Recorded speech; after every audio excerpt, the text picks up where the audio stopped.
Welcome, true believers. It is I, Shane, and I'm here to give you another Loki episode review and recap. It is our season finale, episode 6, and it is called For All Time, Always. Again, I would like to ask you to please smash that subscribe button, hit the like button, and also please give me a little comment down there below. It really helps me out, and I really appreciate when you do that. So, I got my handy dandy notes. I got some stuff to go over down here. And this is the season finales for the MCU shows. Pardon me, been really good. Very shocking. They really know how to. They really know how to make you feel something. I'm just put it like that. So let's go ahead and get right into it. So if you remember last time we had sadly classic Loki giving his life so that Sylvie and our Loki, who I'm just gonna call Loki from now on, are able to enchant Elioth and go into the edge of time. And we are greeted, the same Marvel opening, same thing you see in all the movies with the characters, but we're not just shown their various faces, we get their voices. We hear various voice lines over and over and over again as we go through that Marvel sign. And then we're greeted with the universe, we're greeted with Earth, the sun. We are reversing the Big Bang. We're showing several galaxies and universes. We're showing uh, a Big Bang. We're showing several things, but then we're seeing this steady white stream that goes around this single, I guess you can call it planetoid as a whole in this space. But this is where, and it's confirmed that this is what this place is.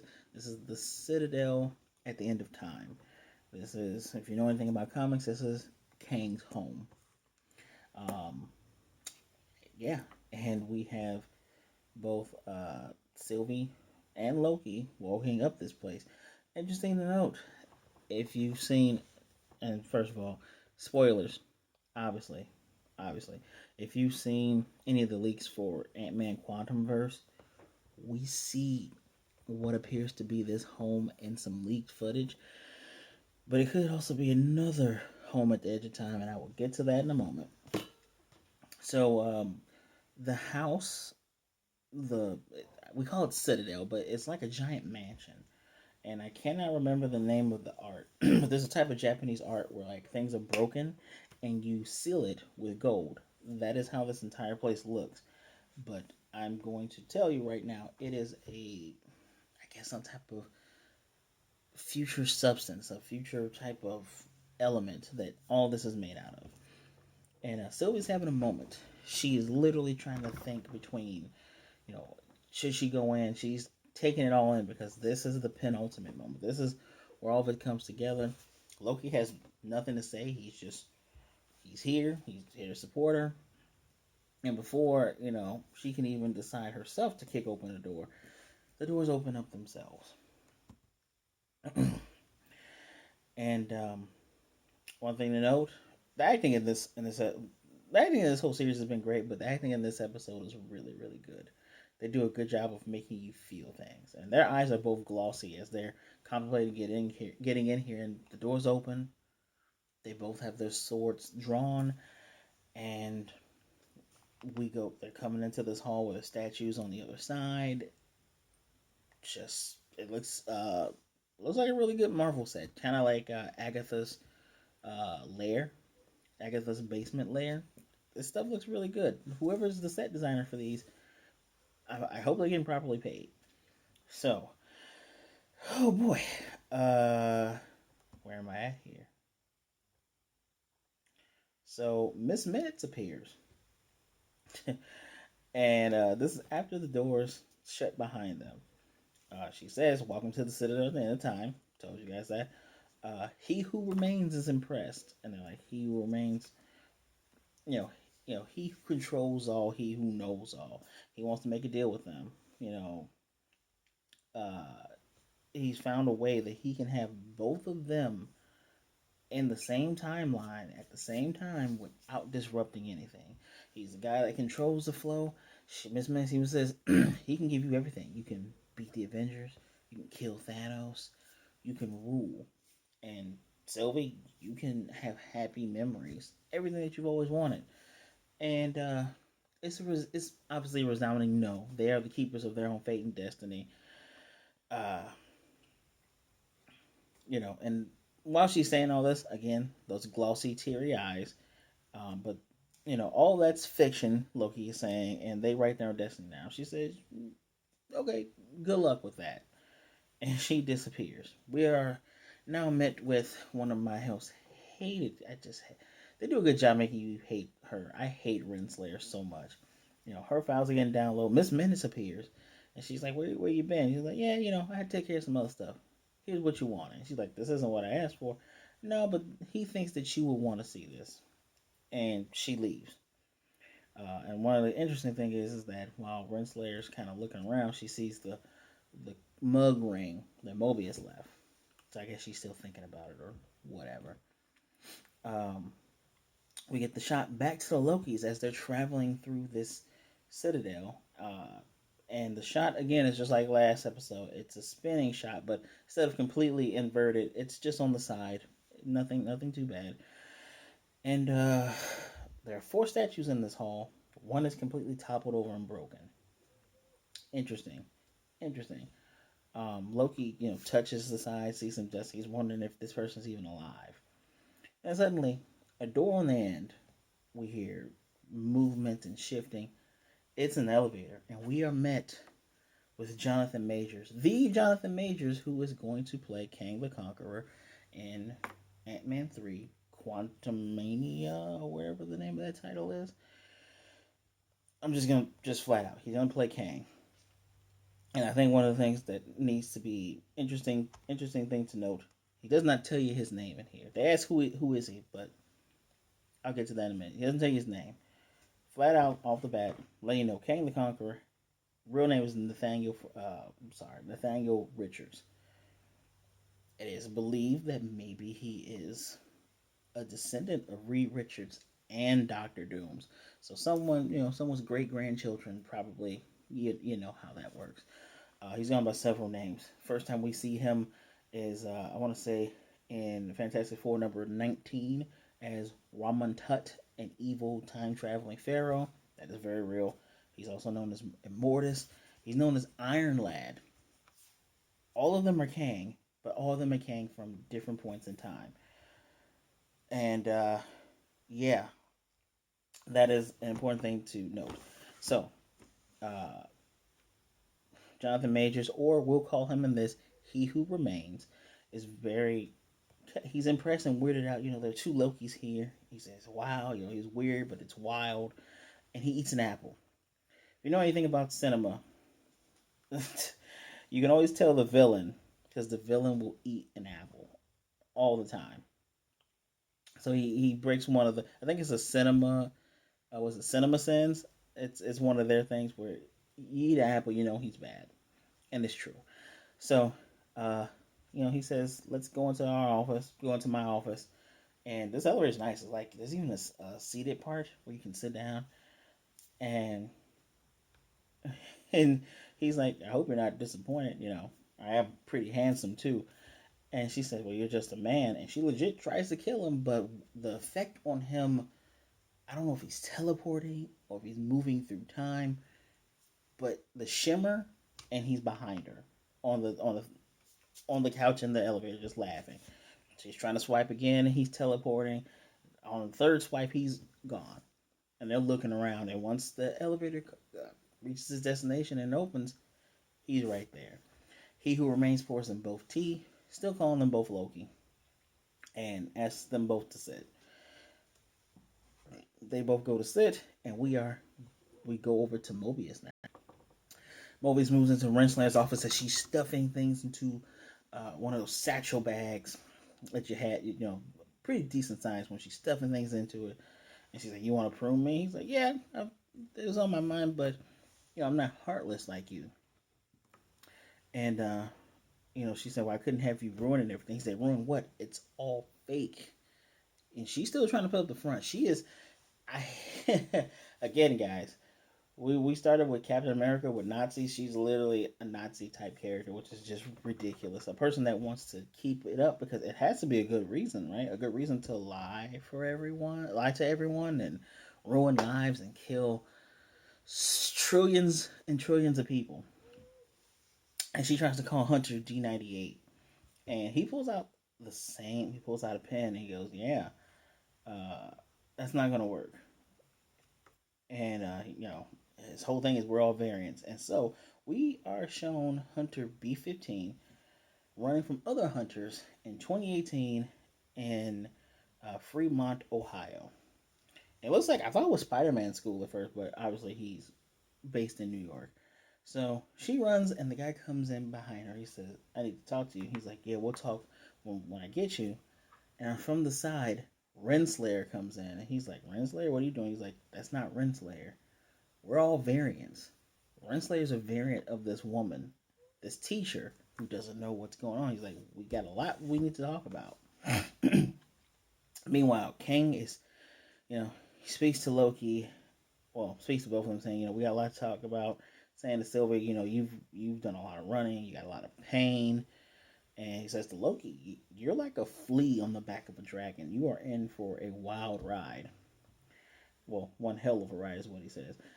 Uh, Loki goes, "Yeah, but it's over. We found you." Sylvia swipes again. He teleports again. This time he's sitting on top of his chair, laughing. And he says, "Let me show you something. This is why you can't kill me." He takes out two literal transcripts and shows them everything they're going to say. I know it's supposed to show the movements, but it just says everything they're going to say first and foremost. It's probably the easiest thing to type out, but everything they're going to say, everything they're going to do. He's like, you wonder why I'm able to get out of the way before you kill me?" And so he's like, "Well, it's because of that Tempat." He's like, "Yeah, but how do I have the exact times already loaded so you can't kill me? I know all, I see all." He knows what the TVA doesn't know. Uh, he's seen the scheming, the killing of the fake timekeepers, the looks at the lake, everything. The stuff on Lamentus, the void. He says, "I paved the way, and all you had to do was walk." And he's like, "Why?" And it's obvious that it's pissing both of them off. Remember, Loki, it's all about free will. So this is very much pissing both of them off. And he says, "Well, our Loki is saying, what was the point of all this if you can control it?" He says, "That's the thing. You have to go through some change. I can't just get you to the ending. There's a point to all this. So it's a game." And he who remains says, "Interesting that you would go that route. Sylvie, do you think you can trust him or anybody?" And it's like, oh man, is he trying to play them against one another? Kang the Conqueror is a very intelligent being. Uh, I think I think the only person he's smarter than, technically not smarter than Thanos. You guys may think Thanos is just all muscle. Thanos is actually pretty smart too. Doctor Doom is a genius. We already know that Reed Richards is a genius. So yeah, Kang's pretty smart. He could be playing them. We go back to Mobius, and Mobius says, everything was a lie. What was that friends do all the time? And she says, "Well, what if it's necessary?" And he says, "I saw the horrors of what happens when things get pruned. None of that's necessary." Uh, and she's saying, "But what if there's a point to all the pruning of the timelines?" Mobius is just not having any of this, and he asks, what happened to you? You betrayed me." And she has the nerve to get mad and say, "No, you betrayed me." I hate Renslayer. I'm just letting you guys know. I hope I hope someone murders her so hard in the movies, or maybe in the show. She needs to die. I'm done with her. But she has the nerve to say that he betrayed her, saying that she stuck her neck out for him, for eons and eons, and you throw it all away for two Lokis. And you know, pops the he pops the broomstick because she has a Tempad that opens the door, and he's like, "I'm not just gonna let you go." And she's like, "You can't stop me." He tries to fight her. She easily beats him. He's like, "All right, go ahead." She turns the little stick off, and he's like, "So where are you going?" She's like, "I'm going to go find me some free will," and walks out the door. One of the things she noticed, she says, talking about free will is garbage to her, which Nazi free it's garbage to her. She says the only person that gets free will is the person that's in charge. Nazi, fascist, evil. So we go back to Kang, and Kang says, he knows what they're up against. Deception. Uh, he said he's sorry about the deception and everything, but without the TVA, everything burns. And Loki, Loki said exactly what actually I was thinking when I was typing down. What are you afraid of? He says, I'm afraid of myself. Jonathan Majors, he who remains a very, very charismatic and out there character. Out of all of the characters that have shown up in the show, he's very animated and to the point where when he's serious, it makes you pay attention. Actually, you're paying attention the whole time. Jonathan Majors steals the show in this episode by far. Steals the show. Um, and he says he's afraid of himself. And Sylvie asks, who is he? He says, I'm. My exact name doesn't really matter. I'm known by many things. A conqueror, he who remains, which is funny because he made fun of Miss Minutes. He's like, she's still using that name for him. He who remains, conqueror, a jerk, a ruler, is not as simple as a name. Um, he does the thing because he has the whatever this place is made out of. He has a thing on his wrist that I guess works as a temp pad. Just a little swirly thing, just like Mobius in the first episode, making a stick person. But this time he throws it, and this metal morphs as he tells a story to give us some visualization. And he says, before the TVA, a scientist and a variant of himself in the 31st century finds out that there are universes stacked on top of each other. And at that very moment, every single version of himself finds this out. And each of them reach out across time and eventually they find one another. There's peace. There's self-congratulatory peace. Like your hat, like your shoes. He's really good storyteller. He says they share technology and knowledge to make each other's worlds better. But however, with every new version is not pure of heart, right? Some knew that with new worlds meant new lands to conquer. And the peace between realities erupted into war, and each variant fought for their own universe. And it was almost the end of everything. And Sylvie says, and then the timekeepers come in. Jonathan Majors, I have to mention this. He goes, Amen. He says, no. This the dogma. This is not what actually happens. No, he says the first variant saw a creature that was created through the tears of reality and was able to eat all of these things and reduce it to nothing. Alioth. He saw this creature, experimented on it, and he weaponized it to stop the war. He, more than likely, I'm not going to say he had Alioth attack them, probably took whatever substance Alioth is made out of, made a bomb, and wiped out countless and countless and countless realities of himself, of Nathaniel Richards, pardon me, of Kang. And he said he stopped the war. He's finally able to isolate all the timelines together and manage the flow. Hence the TVA. Hence Cosmic Harmony. And he says, by the way, you're welcome. And of course, they're not saying anything. That Loki is in awe, and Sylvie's just Sylvie. I'll leave it at that.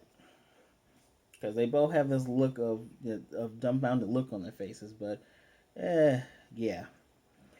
And he said, "You came to kill the devil," and he says, "I am what keeps you safe. If you think I'm evil, wait until you meet my variants." And that's the gamble. He says, "You may hate the dictator, but something more horrible will fill that void." Very much pun intended, right? He's lived a million lifetimes, has gone through all the scenarios. The TVA works. And of course, Sylvie calls him a liar. And Loki says, "You're just going to continue to prune innocent timelines." And he says, "No, you two are going to do it. You have two options. Kill me, then there's going to be infinite amount of devils that are coming, or both of you run it." And of course, Loki says, "Now, you're lying. Why would you give up all that?" And I'm about to call him Kang. He who remains says, "Buddy," and he looks really sad when he's saying this. Says, "Buddy, I'm tired. I'm older. I'm a lot older than I look," which is true because in Kang's time in the 31st century, the lifespans are longer. Like he's easily over 70, but with health and technology, he looks like he's in his 40s. So he's probably well into if he's probably well over 100, given how well he said he's lived millions of lifetimes. So yeah, given the technology he has and what he's been able to do, he's been around probably longer than Loki. Yeah, and so he says he's gone through all the scenarios and he's looking for the right person to take the spot. And then he says there's actually two that can take my spot. He says there's no more lies. You can kill me and go back and tell everybody why they're on this mission. And Sylvie said, you've been playing a game with people's lives, you know, and he who remains says this isn't personal, it's just practical. She says it was personal to me, and he just flat out, he flat out yells, "Grow up, grow up, Sylvie! You're a murderer. You're a hypocrite. We're all villains here. We've all done horrible things, but now you can have a chance to do something for a good reason." And I guess the key thing in this, and I wrote, does the ends justify the means? That is a very good question that, spoiler, doesn't really get answered. Kinda. So there's a low rumble. We can hear it. He who remains can hear it, but I don't think our Lokis can hear it. And he's looking out, looking to the side, and he's saying, we just crossed the threshold. And you hear storms, and he picks up something and drops it. He says, "Yeah, I fibbed. I said I knew everything, but up to," and he counts. He goes 6, 7, 8 seconds ago. I don't know anything anymore. And behind him, we see that single timeline start to splinter off, just like we have many before at the TVA and the little TemPads, but we can see it in real time. And he says, "I'm gonna be honest with you. I'm being candid, being very candid." And Loki says, "This is it. At the end of time, you're gonna sit here with all this freedom and let us decide your fate." He says, "Yes, flat out yes. What's worse? What's the worst that can happen? You take over my life's work, or you plunge your blade into my chest, and an infinite amount of me start a multiverse war, and I end up back here again," which is a very interesting thing to say. It looks like Kang isn't really dealing with individualism. He sees, you know, time as a cyclical thing, because history does have has a habit of repeating itself, just in different spots.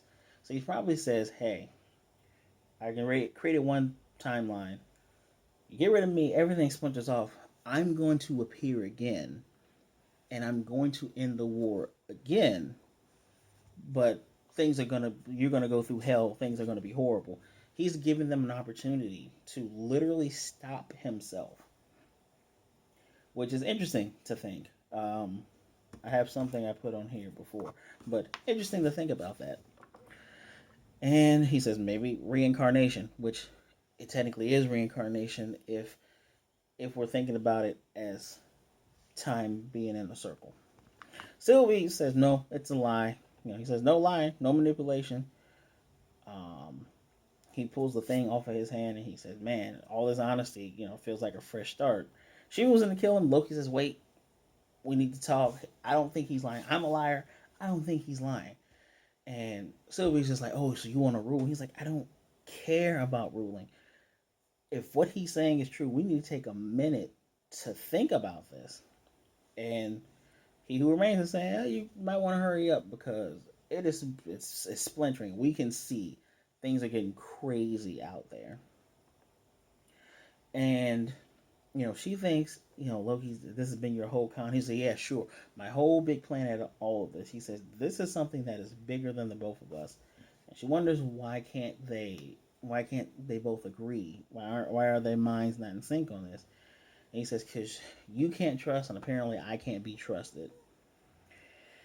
And in my mind, I'm like, oh man, please don't kill Sylvie. Please don't kill Sylvie. Much worse than that. So he asks her to wait. She fights. She attacks him. They go through a fight. They're using magic. They're using their swordsmanship. Decent fight. Um, and she banishes. She does a banishing spell, which sends him away.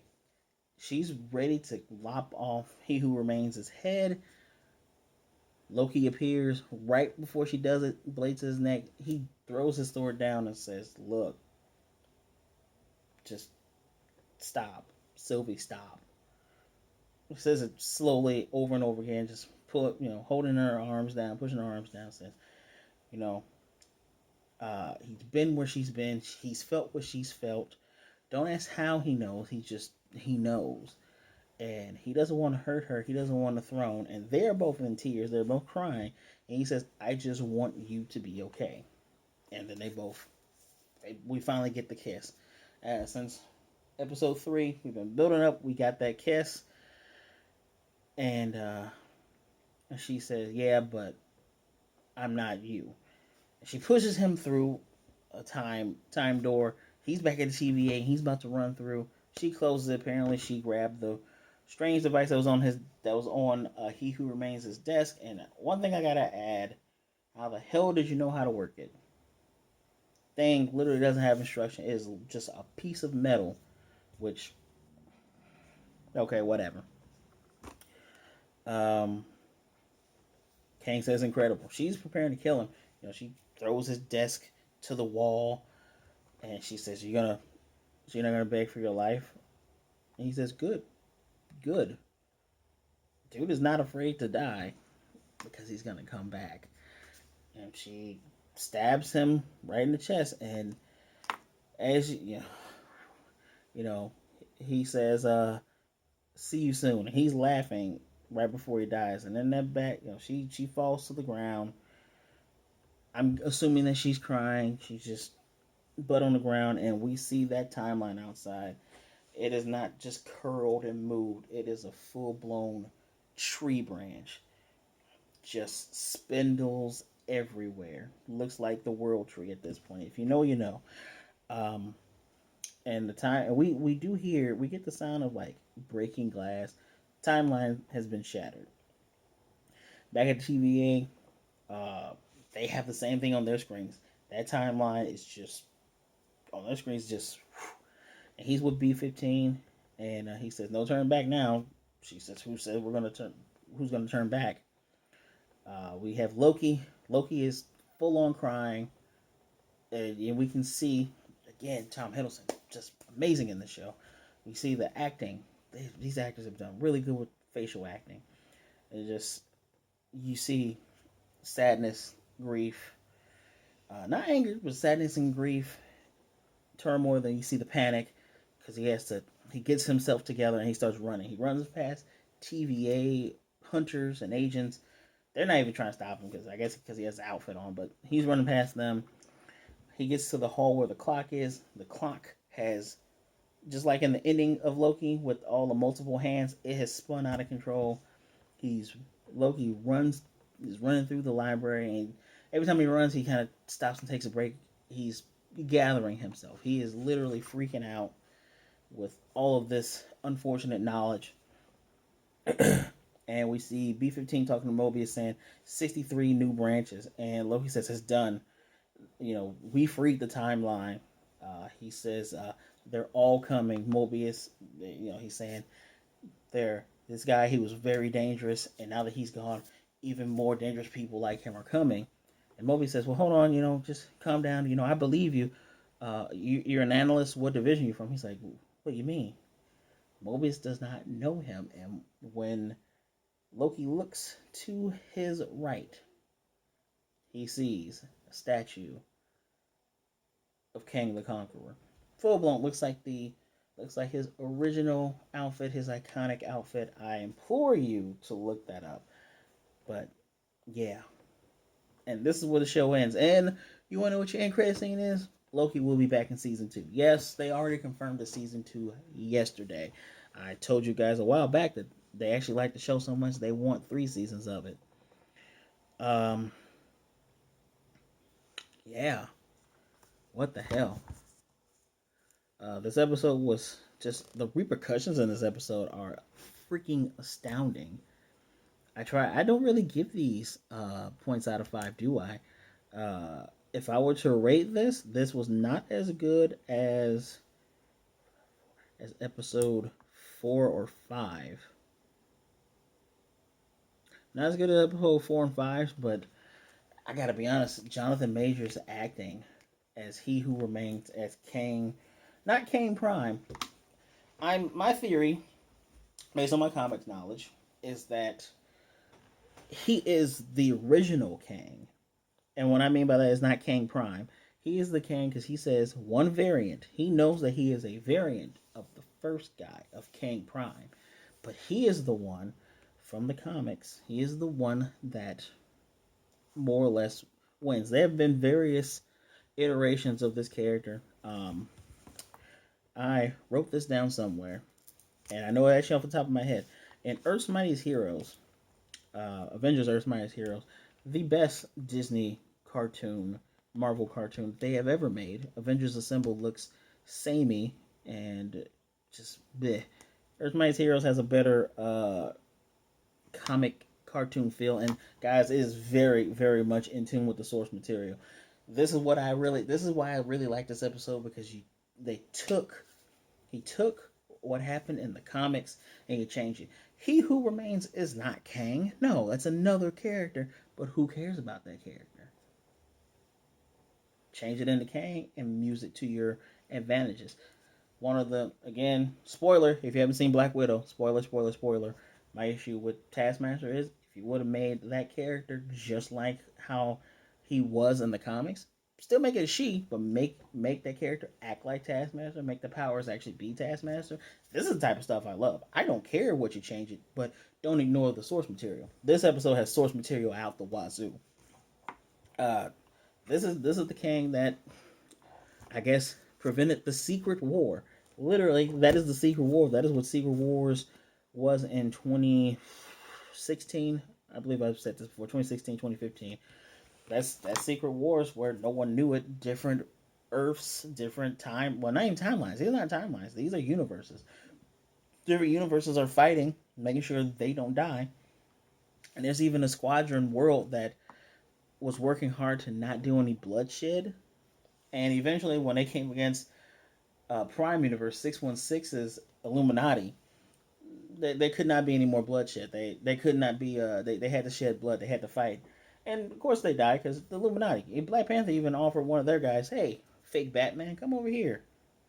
But yeah, I'm getting ahead of myself. Like I told you before, King is known by many names. It's Raman Tut. The good version of himself is Iron Lad. This is a Kang that Kang went through. Says, "Hey, Nathaniel Richards, I'm gonna stop you from being bullied by these people. By the way, this is what we're gonna become. Now, there's versions of us. We have a whole city, a whole thing going on the edge of time. I told you about the different territories because the TVA and Kang's Land are in different. They're whatever realm, not reality, whatever realm these are in. They're not confined to the same things that this plane of existence is. And yeah, he's trying to say, hey, just just trying to speed you along to your destiny. He said, no, I want to be evil. He took whatever suit technology he had, goes to the 21st century, becomes a good guy, becomes Iron Lad, assembles the Young Avengers because the original Avengers were disassembled, and voila, he was a hero. Unfortunately, this is where crappy writing comes in. I think this was Rick Remender. Rick Remender. This is something right. I'm an optimistic person, so I hate pessimistic writing. But when Iron Lad kills Kang, all of his friends start to disappear, and it's like, oh, so I have to be evil. I can't go against this. So it goes back in time and says, fine, I'll be evil. Everyone lives, everyone remembers being Avengers, and somehow his older self comes back. That's really not how time works. It took the Terminator 3 approach, and Terminator 3 is a horrible movie. I digress. Let's go over some of the things I wrote down here. Kang does lie, so he is ahead of the game, and I think here there was really nothing they could do. It seemed like he did all of this on purpose, which he did. He's like, hey, you can protect everything from a darker version of myself, which he's insinuating that all kings are evil. All kings do questionable things. There are some that are super evil. There are some like Ironlad that are not, and there's some that are in the gray. Like I told you in Earth Mightiest Heroes, episode season 1, episode 17, 18, 19. Those are the Kang ones. Kang is obliterating the Avengers, just kicks their ass. This guy in that show, the only thing that can stop this Kang from taking over is the Avengers. They will literally stand up time and time again, and that's why he came to beat them down. I think, I believe so. Haven't seen it in a couple years. Um, but in season 2, he's met with the Council of Kangs. What is the Council of Kangs? This is straight from the comics. Council of Kangs, different Kangs from different points in time, and they're at the edge of time, and they are a council. They run everything. They're ruling everything. And when we see three different Kangs, one weird one older man, and one that's a woman, and they're all like, "Hey, we've conquered our timelines. What's taking you so long doing this one?" Of course, he tries to do the thing, but he's beaten. Actually, this that episode is really good too because the Avengers are beaten, but we get the new Avengers. We get Luke Cage, Iron Fist, um, Ben Grimm, Fantastic Four's in this. We get Spider Man and Wolverine. Please watch Earth's Mightiest Heroes. Please, please, please. So, what else do I have here? Well, remember when Thanos says that he's saving the universe from itself because something greater is coming? Initially I thought, obviously that's Galactus, right? If things get too big, Galactus is gonna come and eat us. Nom nom nom. No, Thanos probably had a feeling about Kang. Possibly, I don't know. They can easily write this in, but I'm wondering, did he know? It's honest to me. It seems like the only person that could actually stop Kang straight up would be Thanos. It's something to think about. Um, that's his background. I already told you guys about Ant Mania, and I have a deep seated feeling at the end of Ant Man 3. If they haven't shown us the Richards family, Reed Richards, Susan Storm slash Richards, Johnny Storm, and of course Ben Grimm with his Aunt Petunia's favorite boy, the Thing. If they haven't shown up in that movie, they're going to show up in the teaser at the end of it because Kang is one of their originals. There's a reason why Stan Lee's literally his favorite villain is Doctor Doom. Everything from Fantastic Four showed up first that he likes. He loves Silver Surfer. Stan Lee loved Doctor Doom. We got Galactus. Everything from Fantastic Four actually bleeds into the Marvel Universe. Skrulls showed up in there first. So yeah, pay attention. But tell me what you think. What do you think of Loki series as a whole? Next week I will go over what does Loki bring to the MCU. Um, Remember, give me a comment. I want to know your feelings down below. I'm dead serious. Give me a like. Subscribe, please. Share the video so others can see great videos like this. I think the next thing we're going to be covering is going to be What If. That comes out, I think, towards the end of next month. But, as always, thank you for showing up, guys. I thank you. I appreciate you. Please, be good, be blessed. Wash your hands. Wear your mask. It's the nice thing to do. Be good to yourself. Be good to others. Please don't be a jerk. And I will definitely. I forget anything? No, Black Lives Matter. Yeah, I would definitely see you next time. Excelsior.